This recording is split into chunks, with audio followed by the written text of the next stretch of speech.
Well, when referring to the miners' strike, I can remember you could ask the question, which side are you on? And I was on the side of the miners, like a lot of us were at the time. Millions of people in Britain were on the side of the miners. Now, as this is about pickets, I just wanted to quote from an article that appeared on the 30th anniversary. It appeared in The Guardian, 30th anniversary of the strike. And in the introductory paragraph it says, "The anger at the hardship suffered by strikers and their families still runs deep, as does the bitterness between those on the picket lines and those who cross them," which is an important element in the whole strike. Just to give you an example of what it meant to be on a picket line, I'll go back to this later in my talk. Just an eyewitness as part of this article, a young miner at the time, he describes the situation. He says this: "I was running with dozens of riot police in hot pursuit. I ran past an elderly miner on his knees, out of breath. I stopped. He must have been in his late 50s. He had an old, long gabardine coat on, and it was hot today. He couldn't get his breath. The riot police were closing in, but I couldn't leave him there. To this day, I don't know how we managed to get up, how he managed to get up and run, but he did. I ran alongside till we got out of the way and to safety." This was from the events at Orgreave, which became an important key moment in the whole strike. Now, just on what was my connection, I wasn't a miner. I was active in the movement, and I was in Italy at the time, living there, but I participated in solidarity campaign with the miners, as did people in many countries. I spent 3 weeks traveling around Italy raising money for the miners. Now, this is a picture, don't know if you can see it, a much more handsome version of myself. In 1980, it was 85 actually, towards the end, translating for a miner called Tom from the Littleton colliery in Staffordshire in Britain. He was in Italy raising money for his workmates, and I learnt a lot by traveling around with him. I got pictures of here sharing a bed with him as well, because we just roughed it as we traveled around the country, speaking at different events, and we raised a few £1,000s for his pit. But I also experienced as a young boy the 1972 strike, which was a powerful strike of the miners, and there the question of picketing comes up, and I will try and go into that. But my memories of that was long power strikes, no electricity in the evenings at home. My father was an industrial worker. He was on a 3-day week, because they introduced the famous 3-day week in industry in an attempt to reduce the consumption of electricity in order to fight the miners, basically. In 1972, they failed, of course. That was followed in 1974 by the miners' strike, which brought down the Conservative government. All of this had an impact on me, for instance, as a 16, 17-year-old watching all this. It served to radicalize me, radicalize in the Marxist sense, the socialist sense, and lots of young people that I remember at the same time. So that's my connection to it. I followed those events. But let's put the miners' strike a little bit into historical context. There was a powerful general strike in 1926, the famous British general strike, which went down to defeat. And the reawakening of the miners in terms of militant strike action really emerges in the 1970s again. And it was the 1970s was the end of the post-war boom, the end of so-called class peace and stability, and the first worldwide recession that affected all countries. 1974 was a key turning point. The miners' strike was to prove a key moment in the class struggle in Britain in that context. But just to give you a few little figures as well. In the late 60s, inflation started to take off, not just in Britain, but globally. But in Britain, in 1971, it was 10%. In 1975, it got to 25%, and it stayed between 5 and 10% in the 1980s. That level of inflation was one of the factors in the widespread strike movement of the 1970s as workers struggled to keep up with the price increases. I'm saying that because it has lessons for today. Inflation is rising, and what is coming is a new period of class struggle like what we saw in the 70s and with the miners' strike. Unemployment started at about 4% and went up to 12% by the 1980s. The period 1980-85 saw also very high unemployment in Britain. You had a combination of recession, inflation, unemployment. Now, there was a growing wave of strikes. I mean, I lived in 1972 it was. My father was on strike for 7 weeks, engineering worker. That's a lesson in class struggle. I used to come home every day from school and get a strike report from my dad, how the assembly had gone, how the picketing was going, how the negotiations were going. And I was even proud to see my father at the front of a demonstration, a workers' demonstration in town with about 10,000 workers with his little lunch pack and his cigarettes. And he was proud to be on it. That has an effect on you when you see your dad doing that. And other workmates and other people involved in strike action. It was a general mood. In 1972, you could say Britain was on the verge of a general strike. It could have happened.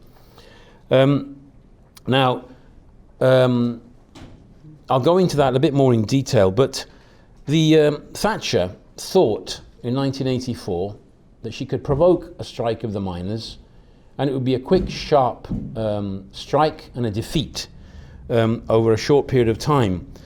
The Tories were taken aback by the response of the British miners. It was a solid strike, militant, solidarity across communities, solidarity from other sectors, solidarity from railway workers, electricity workers, and the public in general. Bucket collections would be held on the streets and people would be willingly putting their money in the buckets to help the miners. In reality, there were some scenes that year that you could say looked more like a civil war than a strike. Miners versus the police. And some miners families were beginning to draw revolutionary conclusions. The nature of the state was stamped on their bodies. It wasn't just a theory in a book. You could see it. The thousands of police violently attacking miners as they were organising the pickets. Now, just to give a bit of a background or a timeline, let's say, the miners' strike started on the 6th of March 1984. It ended on the 3rd of March 1985. Can you imagine a strike that lasts for a whole year with all the sufferings?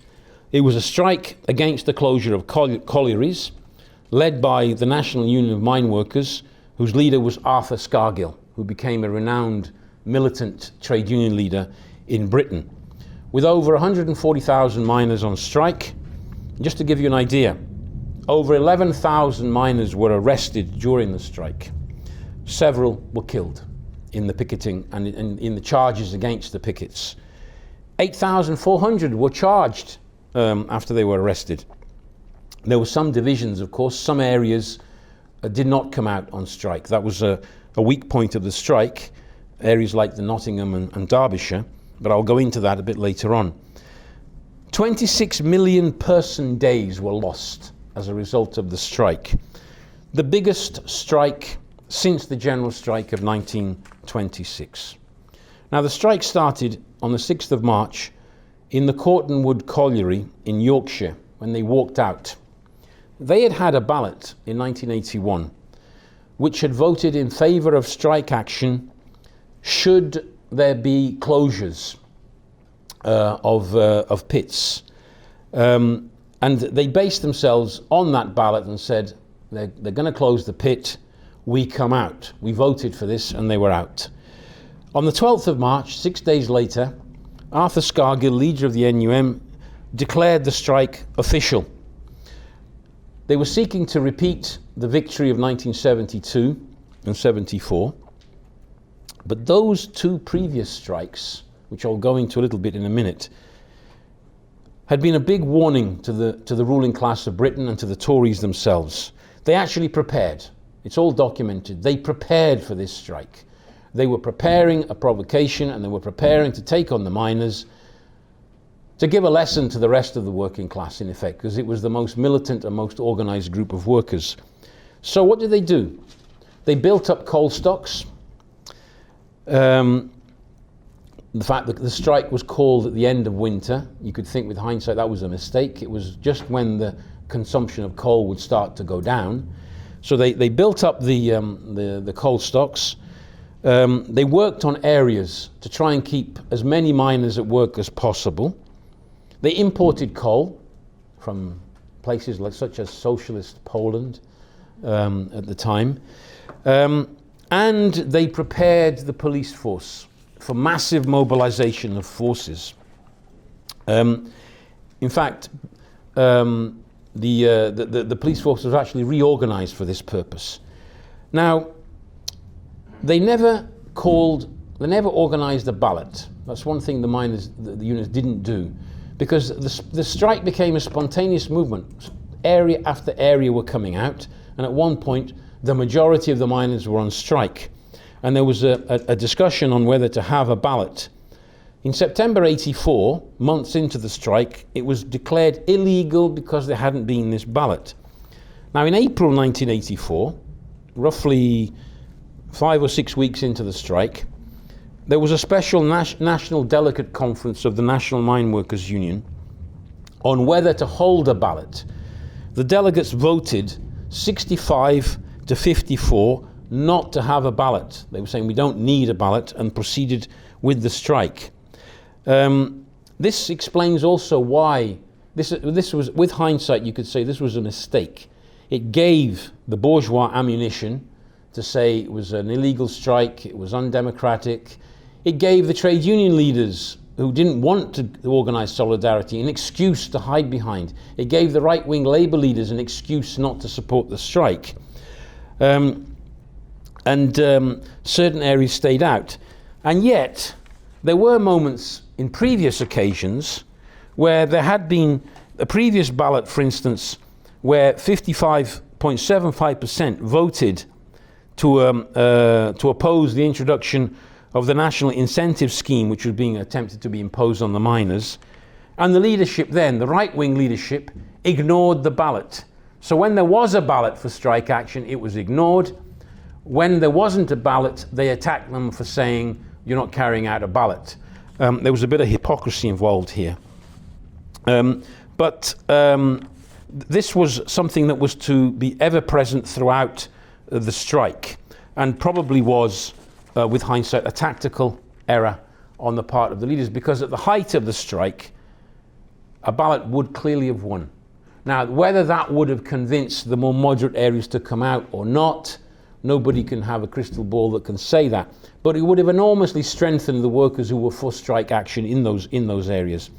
Now, going back to 1972, seeing that this is a campaign that refers to picketing, in 1972, during that strike, you had the famous Saltley Gate picketing. And it wasn't just mass picketing, it was picketing by workers not in the industry. There was a strike in Birmingham of the engineering workers. Many factories came out on strike, and the workers went to the Saltley Gate, the gates to the pit. 10,000 workers turned up and blocked the pit. They had to close the gates. There was only a few hundred police present at the time, and the mass picketing had a huge success. And then you had the phenomenon that was introduced of the flying pickets. The flying pickets would be pickets who would move from one area to another, depending on the needs and what pits needed to be picketed, in large numbers. And it was a huge success. And the government really was not ready for it. There's plenty of articles that have come out since. And I'll quote one article referring to that period, again from The Guardian. The government, remember this was a Tory government in 1972, was elected in 1970. The government failed to mount a serious challenge to Arthur Scargill's flying pickets during the 1972 miners' strike because they had secret police advice that any serious attempt to break the blockade of Britain's power stations, because they were picketing the power stations as well, was bound to lead to violence and deaths.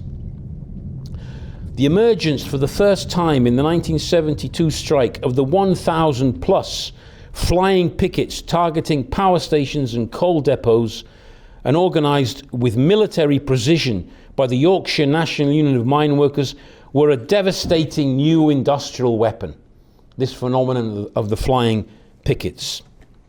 And were very, very successfully used in 1972. And there's lots of talk about the humiliation of the government, the weakness of the government, the fears the government had that this could provoke an even bigger movement. Just to give you an idea, more than 60,000 trade unionists had been involved in picketing 130 collieries and 99 power stations and coal depots across Britain, with only 300 people arrested. You see the difference here with 1984. Now, that strike was a success. The government was incapable of reacting against it. But this was also in the context of a situation where Britain was on the verge of a general strike. I didn't realise at the time, when I look back and I think, that 7-week strike my dad was involved, was part of this. It was part of this radicalisation across all industries in Britain. At the same time, you had the Pentonville Five. They were the dockers who had been arrested, sent to prison. Some of them spent several years in prison. And there was a huge movement for their freedom. And it was a focal point of militant action. 72 strike was a blow to the Heath government.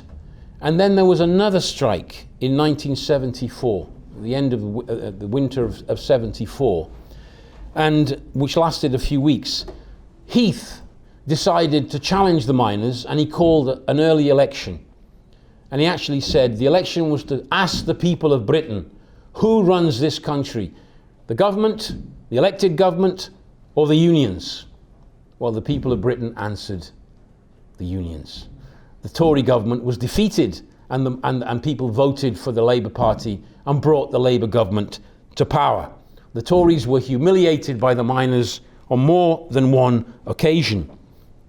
Now, this then is what led the bourgeois to rethink and to prepare. And they consciously prepared. The documents are there. Meticulous preparation at all levels for a future strike. Thatcher took out the revenge of the ruling class on the miners for what they had done previously, and you could say they provoked the strike of the miners in 1984. Now, during this strike, several events took place, such as sequestration of the National Union of Mineworkers funds. Now, the union had built up funds, like all unions, to survive a strike like this. So the state now came out really hard. They blocked the funds. Then the miners had to go, like the campaign I was involved in, collecting money, going on the streets, going to other workplaces. There was a huge movement of solidarity to raise the funds, to literally feed the miners, to help them to survive that long, drawn-out strike. The funds were sequestered in August 1984.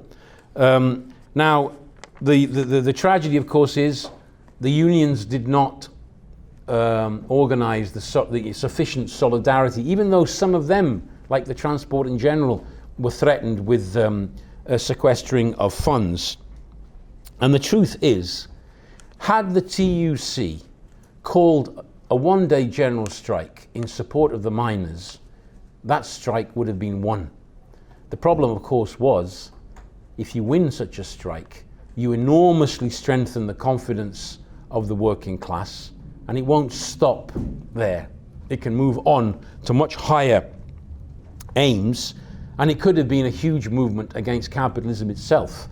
And the union leaders played the role that they're called on, i.e., as Trotsky referred to them, the labor lieutenants of the bourgeoisie, i.e. the agents of the ruling class inside the workers' organizations, whose aim is to use their position of leadership not to lead to successful strikes, but to soften the strike, to moderate between the classes and hold back the class. And they use the excuse of the lack of a ballot to hide behind. Now, that was one of the big problems the miners faced, the lack of organised action by the other unions, even though there were some examples of solidarity, the electricity workers, for instance, the power workers. But in reality, they were left to stand alone. And they did so courageously. Now, on the question of picketing, there was many turning points in this strike, but Orgreave stands out as a huge example, and it remains to this day a very important event and a moment in the class struggle in Britain, actually, but particularly during the miners' strike. Orgreave, on the 18th of June 1984, there was a standoff. 10,000 miners, but this time they weren't facing a few hundred police. They were facing 5,000 police, armed with truncheons, shields, police officers on horseback chasing miners. It was an important turning point. It was the full weight of the brutality of the bourgeois state. I'm using terms here that some of you might think are a bit excessive, but you look at what happened and you see when Engels said that that the state is fundamentally armed bodies of men in defense of private property, you see what happened at Orgreave, and you see it very, very clearly. On that day, the BBC, now when you think the BBC is supposedly this serious news channel, now a website, etc., and if the BBC says so, then it must be true. As Trotsky pointed out about the Times, he said the Times newspaper tells the truth 90% of the time, in order to be more convincing 10% of the time when it really is needed to be convincing. If it's told the truth 9 times out of 10, why should it be lying on the 10th occasion? The BBC that day reversed the news. What happened was the miners were peacefully picketing, but they saw this big pileup of police with their shields, and the way the TV showed it, they showed the miners hitting back, throwing stones, attacking the police, and then they showed the police charge. The truth was, it was the other way round. The police charged brutally, and then the miners defended themselves. Long after that, the BBC apologized for this technical hitch. It sometimes happens, doesn't it? You know, when you're copying and pasting, and you get the order wrong. The aim was to show the mass of people of Britain, look at these miners, look at how violent they are, and therefore justifying the police attacks. But I just wanted to quote a little bit on Orgreave, because it's an important moment. This is from an article published on the socialist.net website we have in Britain. And it describes what happened there at Orgreave. It says, the pickets assembled in a housing estate on the Sheffield side of the Orgreave plant. The police assembled in front of the coke works, while mounted police lined up in the adjacent field.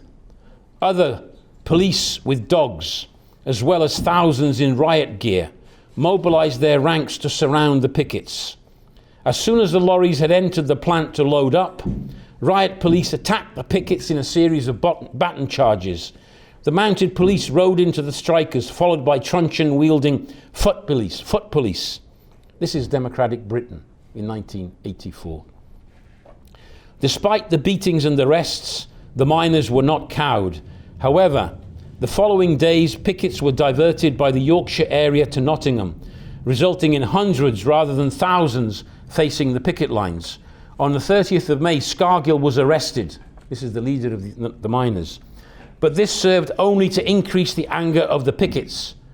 On the 18th of June, 5,000 strikers turned up and were met with an orgy of violence by the police. The forces of law and order, in inverted commas, ran riot, chasing and bludgeoning pickets. Wounded pickets were even arrested while in bed in hospital.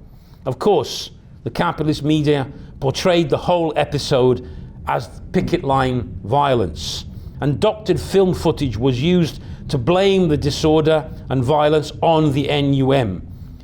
There were no mass pickets of Orgreave after that. The use of police horses to deal with riots has always been seen as the ultimate response, stated the Police Review a few weeks before Orgreave. From the Trafalgar Square riots of 100 years ago to the anti-fascist skirmishes of the 30s, the imagery of charging horses and flailing batons has been enough to put the seal on charges of police brutality. Orgreave was no different. In August, 137 riot charges against miners arising from the Orgreave police operation were dropped for lack of evidence, but the police had done their job. There are eyewitnesses. I could quote some of them. It says, this is one miner, young miner, who was present at Orgreave, Paul Winter. June 18th, 1984 was a most different and bizarre day, and it's taken a lot of years to realise just how significant it was, both in terms of police history and my whole life in general. I was arrested a few days before what became known as the Battle of Orgreave as I travelled on the A1 near Blyth to Nottinghamshire. I spent a day in Mansfield police custody and was put before a specially set up court the same day. The NUM solicitor had instructed me to plead guilty to a charge of obstruction, and I was fined £75, which the union paid. I was told at this point I could now only picket my own place of work, and left in no uncertain terms I would be in serious trouble if arrested again. Didn't stop him. It says, he went on, he went to picket. I'll skip over some of it for lack of time. He describes how we arrived very early, and unlike before, were actually shown where to park, then escorted to a large field. At this stage, the sheer number of police was the major significant difference, along with the fact we saw them unloading riot shields which I had never seen before. When the push and shove came, I hung well back, as I did not want to be recognised, as he'd been arrested before, by the now long, thick wall of police who were banging Zulu-like on their shields. Can you imagine this? This was trying to strike terror into the miners. Thousands of police with their shields, bum, bum, bum, bum, making this noise before entering into battle. The noise was immense, and for a few seconds I was stunned by the sheer weight of numbers running back towards me. It was then I realised they were running from horses, what seemed like dozens of horses. As I turned and ran, I realised there were no holds barred here. They were wild and manic, lashing out at anyone, regardless of whether they stood or ran. I saw men dazed and bewildered, covered in blood. But what struck me was seeing a man in his 50s, hands over his head, cowering, and he had pissed himself with fear. Not Normandy 1944, but Rotherham 1984. I could go on and on and on and quote what happened. Orgreave was a turning point, one of the main turning points. The huge numbers of police and absolute brutality and the violence was there to give a lesson to the miners. Now, during this strike, to go back to my connection, I was in Milan at the time. I was living in Italy. I worked with these miners for 3 weeks. I travelled up and down the country, and I translated for this miner. As I said, I showed you the picture of this. Tom Cartlidge, his name was. Unfortunately, he died of cancer years later. I managed to find his daughter because I dug out these photos and I thought, I've got to send these to somebody. I sent them to her daughter and she was very pleased. to get them. But he described every speech he gave, I translated into Italian, and I saw the effect it had on people. His son couldn't get the bus to go to work.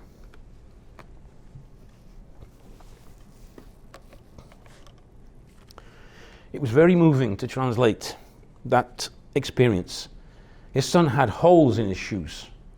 He couldn't afford to pay for the shoes. And he described the suffering that they had. And you could see the faces of the audience, these Italians listening in, these workers. We raised huge amounts of money. This was happening in many countries. He described the police violence. He told them how he was arrested on a picket line. They'd broken his arm. Didn't care. They picked him up, hands and legs, and threw him into the back of the police van with a broken arm. Threw him into a prison. It was only one of the local police from the local village that recognized him and called in a doctor. The Metropolitan Police, these organized by Thatcher, were brutal to the nth degree.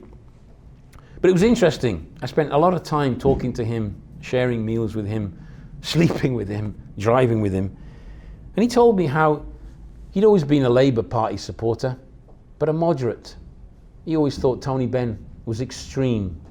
He said to me, he became a Tony Benn supporter during the strike. And he told us, I mean, I'll tell it straight. I was a member of the militant tendency in Britain, and later working with the same ideas in Italy. He said to me at the end of the journey, he said, any of your comrades are welcome to our village anytime you want to come. Any comrade of the militant is welcome here after what you've done for us. The money that we collected for them and the effort we put in. But he also said, I think he said at one point that he used to think police officers were just these nice guys that help old ladies across the road. But I think he said, I wouldn't piss on a police officer if I saw him dying in the street. That was the change in consciousness of an ordinary average worker. Good solid worker, militant, trade unionist, but his views changed in the process of the strike, like many of them did. And significantly, the views of the women, the wives of the miners, played a huge role in the solidarity, organizing kitchens, food, etc. Some of them proved to be even more militant than the husbands. There's one story I heard. Towards the end of the strike, under pressure, one miner went back to work. He came home. You know what he found? His wife's wedding ring on the mantelpiece. She'd gone. That was a message. No, we fought for all this, and now you're going back to work. That was how intense that moment was. But just one little example. There was a doctor listening in one of these meetings in Milan, and he'd originally put 100,000 lira note in the collection, and he said he wanted to give 50, and I said, well, I'll give you the change afterwards, He listened to the meeting. We collected, it sounds like a lot, 1,600,000, but that was lira. That was about £500, I think. But I said, do you want? He said, no, he said, keep the money. After what I heard that miner say, you keep it. Now, it's also significant. It had a huge international resonance, the strike of the miners. I could see it in Italy. We traveled around. I personally tried to get the miners to speak in one factory in Milan, because I was teaching English to these shop stewards, and I said, and they were very keen. Yeah, we'll have it. So they had a meeting of the shop stewards. As soon as the trade union tops in Milan found out that we were going to take the miners into that factory, into that engineering factory, the doors came down shut, bang. And one of these shop stewards said to me, Fred, you put me in a really difficult position. What's going on? And I said, don't worry, they're just British miners. They're not terrorists. They were British miners, and the British and the Italian trade union leaders feared for what those miners would say. Why? The last thing the Italian trade union leaders wanted was for workers in Britain to be told about an all-out strike that had been going on by then, it was in the 11th month. They feared contagion. Why? Because of the similar conditions in Italy. I could say a lot more on this, but I won't.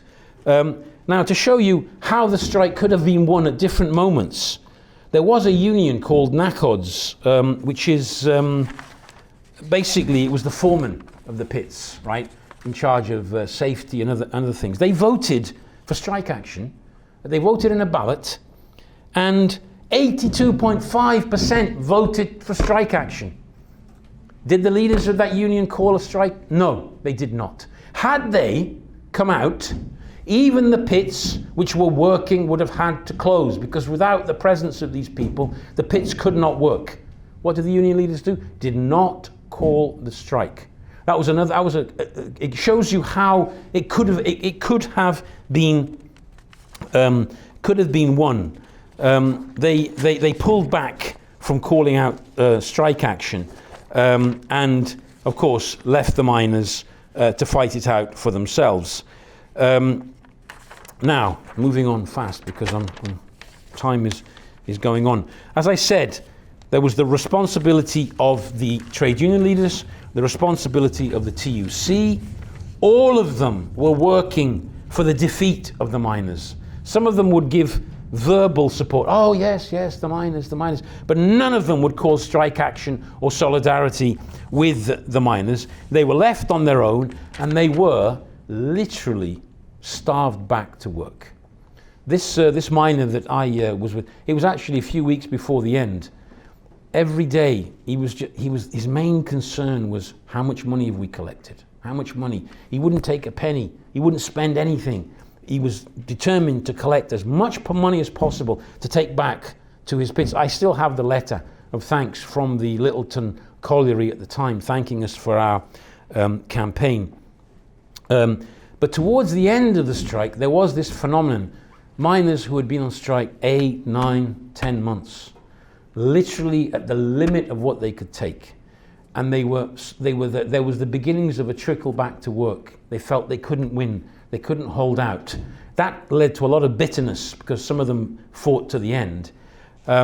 This is what was happening at the time I was accompanying this miner at the beginning of 1985.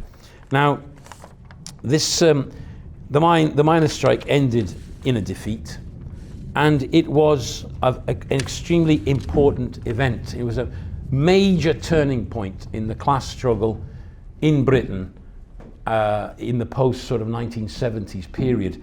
But if you remember, how can I say that to all these young people?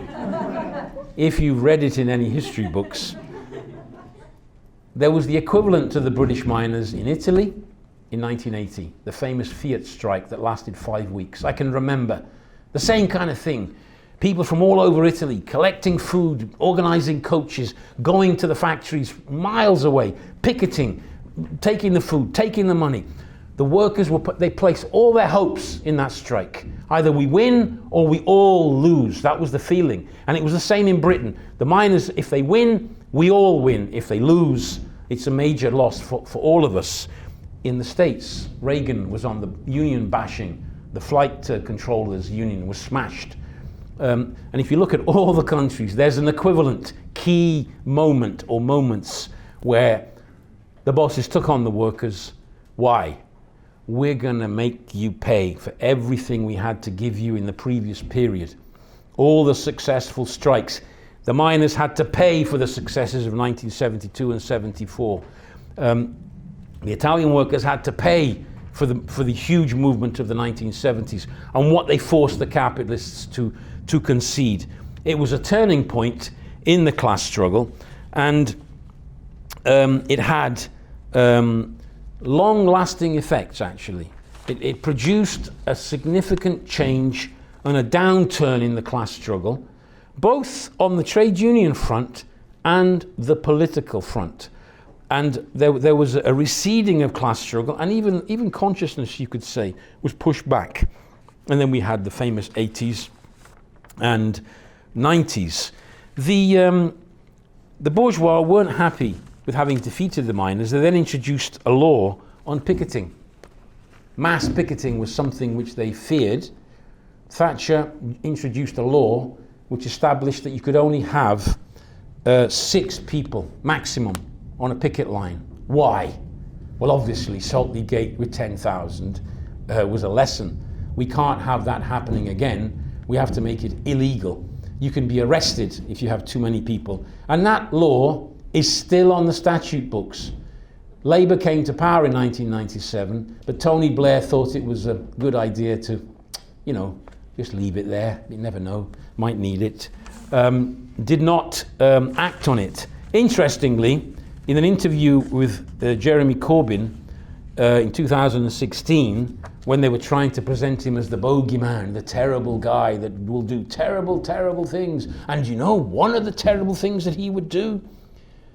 He would remove the limit to the numbers of pickets. And I read here from this article in The Guardian, 2016, January 2016. Jeremy Corbyn has said he would repeal legislation introduced by Margaret Thatcher that outlawed sympathy strikes, in which workers joined a picket line to support colleagues from another industry. His position is in direct opposition to the Labour 1997 manifesto of Tony Blair, which said, "We make it clear that there will be no return to flying pickets, secondary action, strikes with no ballots, or the trade union law of the 1970s. When somebody says that Tony Blair was a Tory in disguise, some people used to get offended in the Labour Party when you said that. Well, isn't this an example of a Tory in disguise? They also managed to split the miners' union. In the areas where there was opposition, like in Derbyshire, they organised the Union of Democratic Miners. So they split the NUM as part of an attempt to weaken them. There were some strikes subsequently. There was the very important print workers' strike, Wapping, in 1986. There was the 1986-87 Dockers strike. But the trade union leaders didn't coordinate, didn't build up on it. And there was hanging over the whole working class the defeat of the miners. And the message that got across was, if the miners couldn't win, how can we win? And I've seen, documentaries and even interviews with workers stating that. It had a demoralizing effect. Now, the state, the Tories, invested billions and billions in preparing for the miners' strike. You would think it was a waste of money. It was not from their point of view, because it wasn't so much the money they were spending there, it was the impact it would have on the working class over decades. And then they started to take back the concessions, the flexibility of labour. And now, if you look at the conditions in which young people are having to work, you can see how it has massively paid off for the bourgeois, allowing them to massively increase profits. If you look at the rate of profit, there's a lot of discussion about the falling rate of profit. The rate of profit from the mid-60s to the mid-70s was clearly falling. But if you look at the rate of profit from the early to mid-80s, for about 20 years or more, the rate of profit started going up again. And was that due to massive investment in technology? That was only partially the answer. The other answer was they were massively squeezing the working class and getting more surplus value out of the working class thanks to that defeat. It paid for decades. The result was coal was finally privatized in 1994. In 1983, 174 pits were closed, and the last mine was closed in 2015.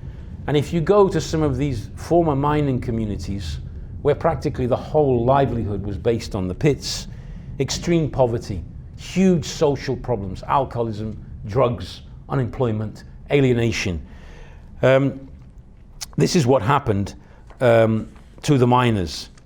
But you see, history comes around and full circle, and the circle is about to be completed.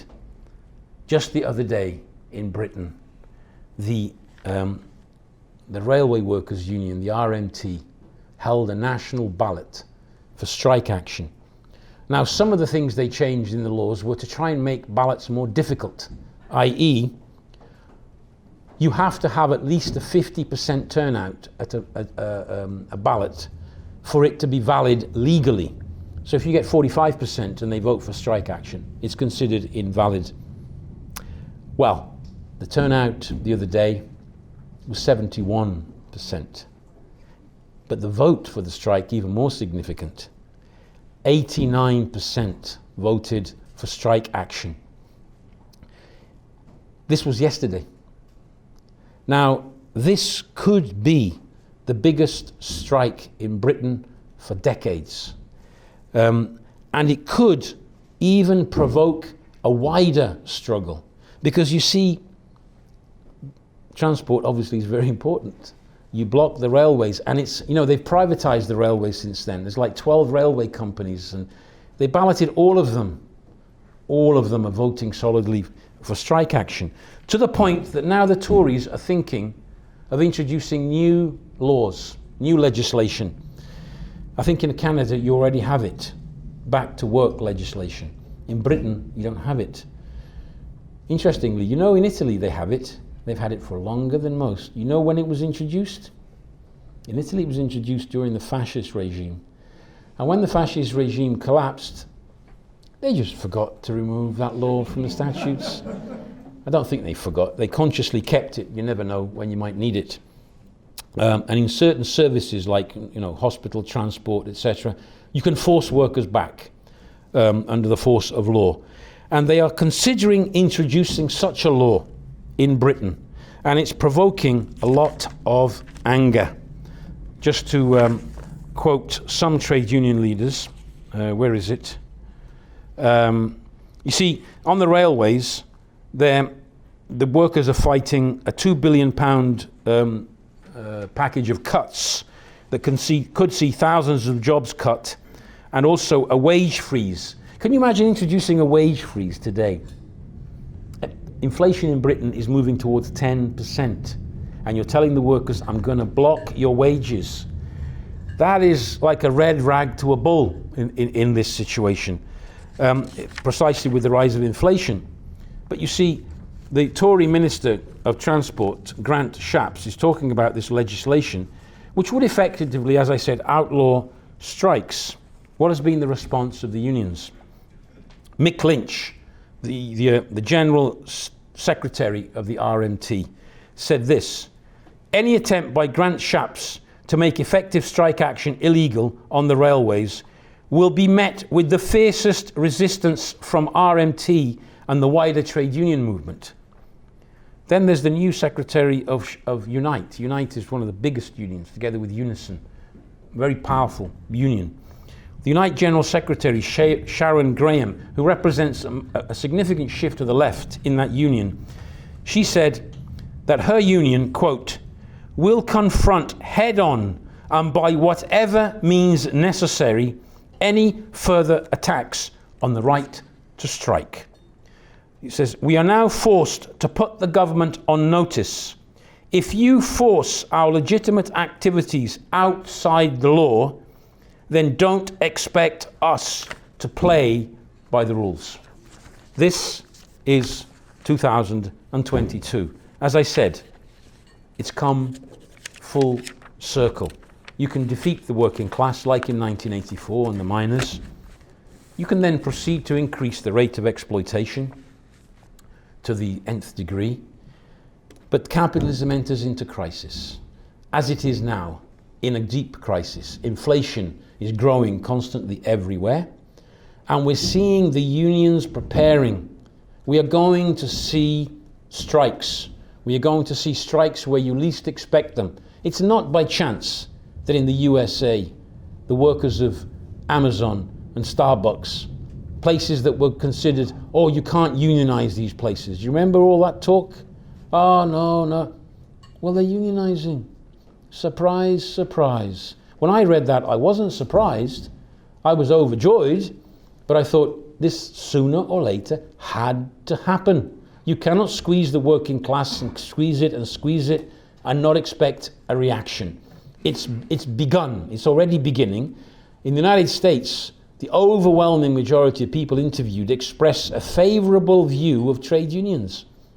In the young generation, it's over 70%. Only 11% of the workforce in the United States is unionized. And yet, 3/4 of people see unions in a favorable way. Why?